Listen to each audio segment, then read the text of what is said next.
میں یہ کہہ سکتا ہوں کہ تقریباً اجماع ہے اس پر کہ یہ رات رمضان مبارک ہی کی ایک رات ہے۔ اس کی دلیل ایک تو یہ کہ القرآن یفسر بعضہ بعضا کے اصول کے مطابق قرآن مجید کے اندر سورہ بقرہ میں یہ واضح کر دیا گیا شہر رمضان الذی انزل فیہ القرآن، رمضان مبارک کا مہینہ وہ ہے کہ جس میں قرآن نازل کیا گیا، اور یہاں فرمایا انا انزلناہ فی لیلۃ القدر،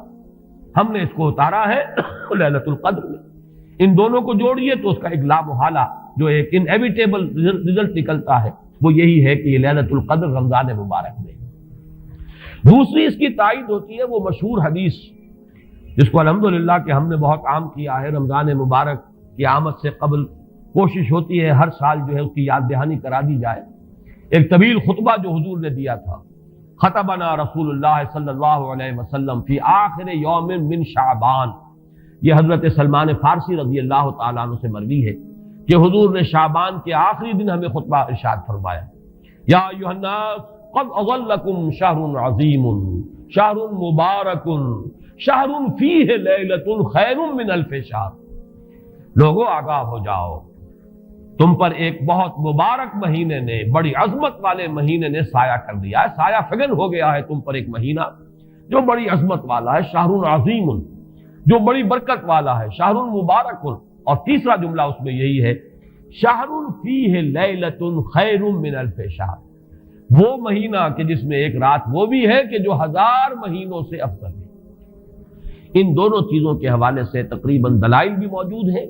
اور ویسے یہ کہ جیسا کہ میں عرض کر چکا ہوں اجماع ہے کہ یہ رمضان مبارک ہی کی ایک شب ہے۔ لیکن رمضان مبارک کی کون سی شب ہے؟ اس پر بعض مفسرین نے تو لکھا ہے کہ 40 قول ہیں۔ چنانچہ صاحب تفسیر مظہری قاضی ثناء اللہ پانی پتی نے، میں نے وہ تفصیل تو نہیں پڑھی، کہ 40 قول نقل کیے، لیکن امام راضی نے جو 9 قول نقل کیے ہیں وہ میں تیزی کے ساتھ آپ کو سنا دیتا ہوں۔ ابن رزین رحمہ اللہ کا قول یہ ہے کہ رمضان کی پہلی شب ہے۔ حضرت حسن بصری رحمت اللہ علیہ یہ ہے تابعین میں سے، اس لیے میں رضی اللہ عنہ نہیں کہہ رہا، رحمت اللہ علیہ۔ حضرت حسن بصری رحمت اللہ علیہ کی رائے ہے کہ یہ 17ویں شب ہے، یعنی وہ شب کہ پھر جس کے اگلے دن جو ہے وہ غزوہ بدر ہوا ہے، یوم الفرقان۔ حضرت انس رضی اللہ تعالی عنہ مرفوعاً روایت کرتے ہیں کہ یہ 19ویں شب ہے۔ محمد بن اسحاق جو بہت بڑے سیرت نگار ہیں حضور کے، ان کا قول ہے کہ یہ 21ویں شب ہے۔ حضرت عبداللہ ابن عباس رضی اللہ تعالی عنہما سے قول جو ہے مروی ہے کہ یہ 23ویں شب ہے۔ حضرت عبداللہ ابن مسعود رضی اللہ تعالی عنہ سے مروی ہے کہ یہ 24ویں شب ہے، اور اس کو میں ذرا اہمیت دیتا ہوں اس لیے کہ 24ویں شب جو ہے سورہ علق کی ابتدائی آیات کے نزول کے ضمن میں کچھ حساب کتاب کے جوڑنے سے 24ویں اور 25ویں شب کا بھی معاملہ جڑتا ہے، جو کہ میں نے آپ کو سورہ علق کے درس کے دوران بتایا تھا۔ اس کے بعد حضرت ابو ذر غفاری رضی اللہ تعالیٰ عنہ کا قول ہے کہ یہ 25ویں شب ہے۔ اس کے بعد حضرت ابی ابن کعب رضی اللہ تعالیٰ عنہ کا قول ہے، یہ وہ ہے جن کو کہ حضور نے خود فرمایا کہ اقرأہم ابی ابن کعب، قرآن مجید کے سب سے بڑے قاری حضرت ابی ابن کعب ہیں رضی اللہ تعالیٰ عنہ، اور ان کے بھی سینے پر آپ نے تھپکی دی تھی کہ ایک سوال کیا آپ نے کہ سب سے عظیم سورت کون سی ہے، اور جب انہوں نے صحیح جواب دے دیا سورہ فاتحہ، تو پھر یہ کہ اس پر حضور نے تھپکی دی کہ تمہیں اللہ تعالیٰ نے بہت صحیح مناسبت عطا کی ہے علم کے ساتھ۔ ان کی اور صحابہ میں سے بہت سے لوگوں کی رائے، یہاں تک کہ یہ کہا جا سکتا ہے کہ بقیہ اقوال جو ہیں وہ شاذ کے درجے میں ہیں، اور یہ گویا کہ اگر اجماع نہ کہا جائے تو بہت حد تک اتفاق کے درجے میں ہے کہ یہ 27ویں شب ہے۔ اور اس 27ویں شب کے ضمن میں حضرت عبداللہ ابن عباس سے ایک روایت میں پہلے آپ کو بتا چکا ہوں کہ 23ویں شب، لیکن 27ویں شب کے ضمن میں جو مختلف روایات حضرت عبداللہ ابن عباس رضی اللہ تعالی عنہما سے مروی ہیں، ان میں بھی کچھ لطیف نکات ہیں، وہ میں بعد میں بیان کروں گا۔ اس کے بعد ایک شاذ قول اور بھی ہے کہ یہ 29ویں شب ہے۔ تو یہ گویا کہ 9 ہے اقوال، جن میں سے بعض جلیل القدر صحابہ کے ہیں، عبداللہ ابن مسعود، ابو ذر غفاری، ابن عباس، ابی ابن کعب، لیکن یہ ہے کہ سب سے زیادہ جو اتفاق اگر اجماع نہ کہا جائے تو 27ویں شب پر ہے۔ اس 27ویں شب کے بارے میں حضرت عبداللہ ابن عباس نے 3 نکتے بیان کیے۔ ایک نقطہ تو یہ ہے کہ یہ پوری سورہ مبارکہ جو ہے سورۃ القدر، اس میں 30 الفاظ ہیں، اور ان 30 الفاظ میں سے 27واں لفظ ہے ہیا حتی مطلع الفجر، یہ 27واں ہے۔ اس کے اعتبار سے گویا کہ انہوں نے ایک ربط قائم کیا ہے کہ یہ 27ویں شب ہے۔ ایک بات انہوں نے یہ کہی ہے کہ اللہ تعالیٰ کو وطر محبوب ہے،